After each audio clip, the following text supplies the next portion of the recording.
Is it time to throw in the towel and buy a PS4? Here's the cheapest way to buy Horizon Forbidden West. We now know one of the March PS Plus games, but people are not happy about it. And did the new game Sifu break the PSN? Let's find out in today's edition of PlayStation News. And before we do, make sure you're subscribed and you have your notifications set to all. So the February 18th release date of Horizon Forbidden West is fast approaching, and if you're looking at pre-ordering the game so you can preload it before it comes out, because I don't know if you guys heard, but this is going to take up a huge chunk of your SSD, you're going to want to follow these simple steps to get it the cheapest way possible. So I'm sure at this point you've heard about the whole controversy Sony had with the PlayStation 5, where they announced that launch window games would have free next-gen upgrades from the PS4 versions before the PS5 came out, but then they came out with this weird upgrade path for Horizon Forbidden West, and people were like, you specifically said Horizon Forbidden West would have a free upgrade. And that's what caused them to have the whole plan where every new game after Horizon Forbidden West, which they've already kind of started with games that come out before it, like the Legacy of Thieves collection, will have a $10 upgrade path from PS4 to PS5. But Horizon Forbidden West, that one is still free. And if you go and look at Amazon right now or the PlayStation Store, the PS4 version of Horizon Forbidden West is $60 and the PS5 version is $70. So obviously the play here is to just buy the digital PS4 edition and then upgrade it for $10 to the PS5 one when that launches, or if they let you do it beforehand. Now obviously Sony doesn't want people to do that, because if you have a PS5, I'm sure they're sitting there like, well, you should buy the PS5 edition if you have a PS5 and do the right thing. But they promised it would be a free upgrade and then went back on it. So I don't have any moral qualms here with doing it this way. So the tried and true method here is to just do it on your browser. If you're going to buy the game digitally, you just go to the PlayStation Store website and then find the PS4 edition of the game, buy it on your PlayStation account, and lo and behold, it will be available to download on your PS5 when the game is available for preload, which is awesome. Now I wish they would have kept the free upgrade thing for games going forward even outside the launch window, because $10 for an upgrade from PS4 to PS5 honestly just seems like petty on Sony's part. Like, yeah, there's plenty of other games out there that do like paid upgrades. It's usually Square Enix games that have the weirdest upgrade paths, except for Avengers, which had a free upgrade for some reason. But Final Fantasy VII Remake, I remember having a completely bizarre upgrade path. But yeah, at the end of the day, Sony of all companies should be the one who's not charging for upgrades. I know, I get it, it's a different game technically, but usually the only real differences are maybe you get a few extra added effects, the game might run at 60 frames per second, or have multiple performance modes. You know, there's a bunch of different things that come along with that PS5 upgrade, but none of it is really game changing in my opinion. But yeah, unfortunately, this is the last free upgrade we're getting from Sony, and going forward, it's going to be $10 per game if they don't keep doing tricky shit like they did with Ghost of Tsushima, where they packed in an extremely small expansion that you could beat in the span of a few hours, and they said, well, we're also going to paywall the PS5 patch behind that expansion. So the only way to get the PS5 upgrade for Ghost of Tsushima was to pay a $30 fee, which honestly I don't like. They should have given people the opportunity to pay $10 for just the PS5 upgrade without the expansion, or they should have just made it free like pretty much every other publisher out there. That's the best route if you're asking me. I just went to fact check myself on the upgrade path for Ghost of Tsushima, and it's even more petty than I thought. So if you had the game on PS4 and you wanted to get the Iki expansion on PS4, you could pay to upgrade it to the definitive edition for $20, but if eventually like later down the road you got a PS5 and wanted the PS5 version, Sony would then charge you an extra $10 to upgrade to the PS5 version. And I guess from that point it's like, yeah, that's the $10 PS5 upgrade tax, but come on Sony, seriously, get it together. I mean, Xbox isn't even charging $70 for next gen games. Like Halo Infinite, even though it's cross-gen, was a $60 game, and you can look at Horizon Forbidden West, it's a cross-gen game, it's $60 on PS4, and then in normal circumstances you would have to pay $70 to play it on PS5. And Gran Turismo 7, another great example, $60 on PS4, you want to play it on PS5, it's an extra $10. I don't like that. I think it should be free. You know, Sony's gonna have to really buckle down and start figuring out some consistency with these PS Plus months, because man, February was bad, but people are already mad about the big confirmed game we have for March. So if you guys don't remember, in February, the big controversy is that one of the games that we got on PS Plus is a Borderlands 2 DLC. It was like the Tiny Tina's Dragon Keep DLC from Borderlands 2, separated out into its own game and then given away on PlayStation Plus. The issue is that's been available for free on a bunch of of other devices already, so it doesn't really feel like a bonus to get it on PS Plus. And again, it's Borderlands 2 DLC that they separated out into a $10 game.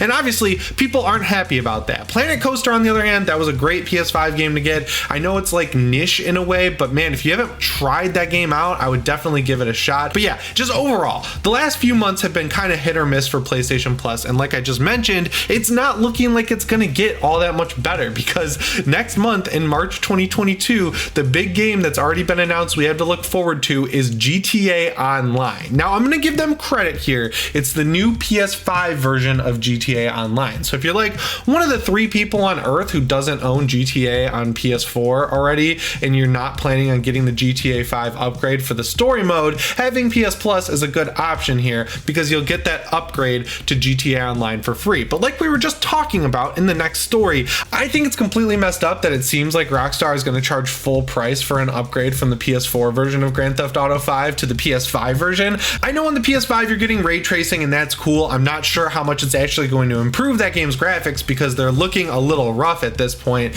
And then you can also get a 60 frames per second mode, which, let's be real, should have been a free update to the PS4 version for the PS4 Pro when that came out. That would have been awesome to have. And real talk here, why are they cutting out the story campaign? I don't understand why PlayStation Plus keeps doing this. Last month we get a DLC for Borderlands 2, and this month we just get the multiplayer mode for GTA 5. I just don't like how vague Rockstar is being about this next gen upgrade either. Like, they're being very like surface level with what they say it's going to include. So just specifically from what they've said, we're getting graphics modes with up to 4K resolution, which makes me think that if you run this almost 10-year-old game at 4K, it's going to run at 30 frames per second or below 60. And then below that, it says up to 60 frames per second, which is like, what? Are we not getting a locked 60 frames per second mode on a PS5 with a game that was originally released on the PlayStation 3? Texture and draw distance updates, I'm not going to complain about that. That's nice. Ray tracing, faster load time, 3D audio, and now we got to mention the DualSense, because they specifically say advanced haptic feedback for the DualSense controllers on the PS5, which, like, yeah, that's cool. We're getting vibrations that are different with the DualSense. It's like the bare minimum though, and the fact that they're being so specific about advanced haptic feedback makes me think that we're not going to get adaptive triggers in a third-person / first-person shooter. I feel like it's not that much to ask for you guys to go in and update your almost 10-year-old game to take advantage of all of the features of the DualSense controller if you're going to charge $70 for it. Like, that's absolutely insane. I think Rockstar really needs to take a step back and recalibrate this entire release. And if we don't see them have some sort of update in the future where they give us the story mode 2 on PS Plus, that's going to be pretty disappointing out the gate. I'm just going to be honest with you guys. I'm not trying to be super negative here, but like, I don't know. I just feel like PS Plus has been on a downward turn for 2 months in a row now, and I don't like that. I know the theory out there is it's because Sony is negotiating these games with PlayStation Now's updated Spartacus mode or whatever it's going to be, but still, we're still paying for PlayStation Plus. We're still paying monthly to get these games, so it's totally okay to be a little bit disappointed when they get it wrong, guys. I think it's fine. But yeah, who knows? Maybe the other 2 games are going to be great, and in April we'll get an incredible game on PlayStation 5 for free. I mean, I'm crossing my fingers here. We're all going to be still playing a bunch of games from February by the time April rolls around, I think. But yeah, I feel like there's some good games that they could dig into the vaults here and offer for free. So if you guys missed it, the review embargo for Sifu went live over the weekend on Sunday, which honestly, I don't think I've ever seen that happen for a game, and it got incredible reviews. If you haven't heard of this game before, it's basically like if you mix Dark Souls and Kung Fu Fighting and The Raid and all these cool Jackie Chan movies that we grew up with and made it all into a really cool video game. It's from Slow Clap, the people who made Absolver, and it looks awesome. I bought it. I put a little time into it. It's a lot of fun so far. I think it's definitely worth $40, but the issue is that if you wanted to play it early, so if you wanted the real true day one access to it, you had to pay $10 more for the $50 edition, which I did. But the problem is that didn't really work. It didn't unlock what it was supposed to unlock, which I've never seen happen on the PlayStation 5. Now, they did eventually fix it later in the afternoon yesterday, but I can see why people were so upset, because you basically paid $10 to get 2 days of early access. And it's not like because you had to wait hours and hours and hours for the actual pre-launch of the game, they're going to push back the regular launch for the people who are only paying $40. Now, Slowclap, gotta give them credit. Again, they did fix it as fast as they could. And also, they said that they're going to give everyone who bought this edition of the game on PS5 to get that early access and didn't some sort of extra little bonus in the game that only they are going to be able to get. And I think that's cool. And I just don't really know what else they could have done here. Like, yeah, they could, again, push the release date of the game back a day, which would be bizarre, right? Or like 12 hours or something like that. But I don't think that's absolutely necessary for them to do. And it just seems like an extra step they don't have to take. I'm glad they are giving people some sort of in-game bonus, but it would have also been nice if they offered a $10 refund or something like that to the people who paid $50 to get this game early and weren't able to take advantage of that full 48 hours that they thought they were paying for. The biggest reason this is interesting though is because it's not really clear if this was an issue on Slowclap's end or an issue on Sony's end, but just because of all this weird stuff that's been happening on the PSN lately, I can kind of see it being a Sony issue on the back end, right? Like we had that issue with trophies where PS3 trophies were showing up and people couldn't access their PS4 or PS5 trophies. We've had full PS3 games showing up on the PlayStation Store. Like obviously Sony is clearly messing around with stuff on the back end of the PlayStation Store, and if it's affecting new games coming out that are selling early access preloading and all this stuff, that's something they're gonna have to figure out quick. And hopefully all this means is that since they're messing around so much on the back end right now, we don't have long to wait to hear about what Spartacus is going to be. I'm still very curious how they're going to implement PS3 emulation on the PS5. Like, are they going to upscale the games to 1080p? Are they going to give us 60 frames per second modes like we get with some games on the Xbox Series X? How far is it going to go back? Is it going to include Vita and PSP? There's so many unanswered questions here, mainly because this is not officially announced, but I'm just really excited. I love firmware updates on the PS5 that add huge features. One of my like defining memories of my life as a Vita fan, that nice 2 to 3 year gap where Sony was actually supporting it, was the day where they randomly added PS1 support to it so I could download all these PS1 games to it. And I was just chilling in my dorm room playing Resident Evil 3 on my Vita, and life was good back then. It was awesome to play those games because there was no games coming out from Sony or anyone else. You know, like they supported it, but there were still big gaps between games. I'm gonna be real with you guys. Like it got so bad that I was actually hyped when they released a $5 Uncharted trading card game called Uncharted Fight for Fortune. I'm pretty sure is what it was called. I think I platinumed that game, or if it didn't have a platinum, I got all the trophies. I put a ton of time into that thing, and it was actually pretty good. It felt like a mobile game being released on the PlayStation Vita, and I wouldn't be surprised if it started as a mobile game, but they shifted it over because they were like, there are no games for this device. We need to get something out there. But yeah, after that, I got to play Uncharted Golden Abyss. So, you know, life was good back then. There were some games to play, but it was really cool when I got to start playing PS1 games. That's the whole gist of it here. So I think it's going to be awesome if and when they update the PS5 to be able to play PS3 games. So I can go back and play Infamous 2, one of the best games I ever played on the PS3. And the last story I have for you guys really proves how desperate people are to get a PS5, because it's an opinion piece over on Wired that's basically trying to convince you to spend your money on a PS4 if you can't get a PS5. Now they list all these different reasons about how all these games like Gran Turismo 7 and Horizon Forbidden West are going to be cross-gen, and Horizon Forbidden West, to be fair, does look like it runs pretty well on the PS4, but man, if you're gonna go shell out a couple $100, I would still just wait for the PS5 or save up until you can just gulp. I don't want to say this, maybe buy it from a scalper. I've heard through the grapevine, I know a few scalpers, that right now PS5 markup prices are the lowest they've ever been. The lowest, like the rock bottom date to buy a PS5 was New Year's Day. You know, that first day post Christmas when everyone who got a PS5, people are actually enjoying them and they're not spending $700 or more on apps like StockX. That's what drives the price down. And it stayed low for a while and it's slowly been inching its way back up. So just knowing that eventually these PS4 and PS5 cross-gen games are going to stop releasing,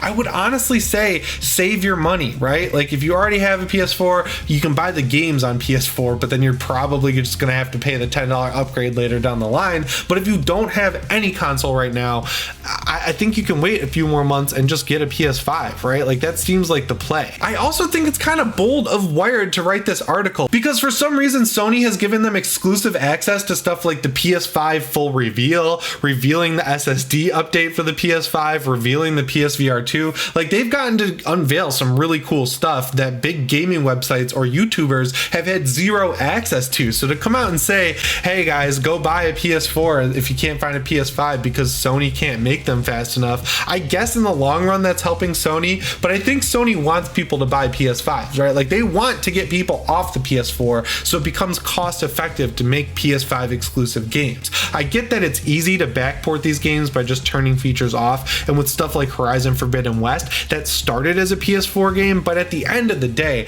I'm sure Sony wants to stop spending money to hold these games back and make them playable on the PS4, right? Like, no console maker out there is like, man, we're releasing a new console, it's a new generation, but we don't want to leave those old players behind. I know they're kind of saying that now, but it's really because they can't make enough PS5s and it's cheaper to make PS4s in the interim. Like, a great example is back when the PS3 and Xbox 360 came out, they had a couple cross-gen games for like a month, like King Kong, I remember being a cross-gen game, but after that, the only stuff you would see on PS2 is games like Guitar Hero and sports games like MLB The Show. They released that for a long time on the PS2, and Microsoft abandoned the Xbox quick, and they're doing the same thing right now with the Xbox One. They've stopped producing that. They've stopped producing the Xbox One X as well. They're really trying to get people on the Xbox One S and Series X. Obviously, that's because if you compare the digital edition of the PS5 and the Series S, they're totally different. The Series S is like a little bit of a beefed up Xbox One X, whereas the digital edition of the PS5 is just a PS5 without a disk drive. So obviously, a little different there. Microsoft has a little bit more leeway to stop making the Xbox One, but still, they're abandoning that thing, and Sony just put a million more PS4s in production. And the best way to get them to stop producing PS4s is to just hold out and buy a PS5. I know it's going to be tough, but if you wait it out, get a PS5 when you can, all these games that you're excited to play now are going to be heavily discounted, like all the way down to $30 maybe even by the time you end up getting a PS5, and some of them might even be on PS Plus. You never know. So instead of rushing out and buying a PS4 to play these games at low settings or like 1080p 30, just wait it out, spend your money on a PS5 when they become available. I'm fairly certain that's the way to go, because as someone who has a PS5, was lucky enough to get one at launch, I've been having a ton of fun with it, and I think Sony keeps making sure that it gets better and better, and that the games we're seeing come to it are playing best on PS5. Like Ghost of Tsushima, I don't know how they did it from that PS4 Pro mode, which was awesome, but they made it look incredible on the PS5. I can't believe I'm saying this, but it was worth the $30 upgrade. Anyway guys, that's all the PlayStation news I have for you today, so make sure you let me know what you think down in the comments below, and remember to subscribe and set your notifications to all if you haven't already. As always, my name is Jimmy Champagne, and I'll see you in the next one. Thanks for watching. Every time I do the outro on this channel, I almost say shape on, which is the outro on my Halloween channel, so that's why there's always a pause before I say thanks for watching. There's a little behind the scenes secret for you guys.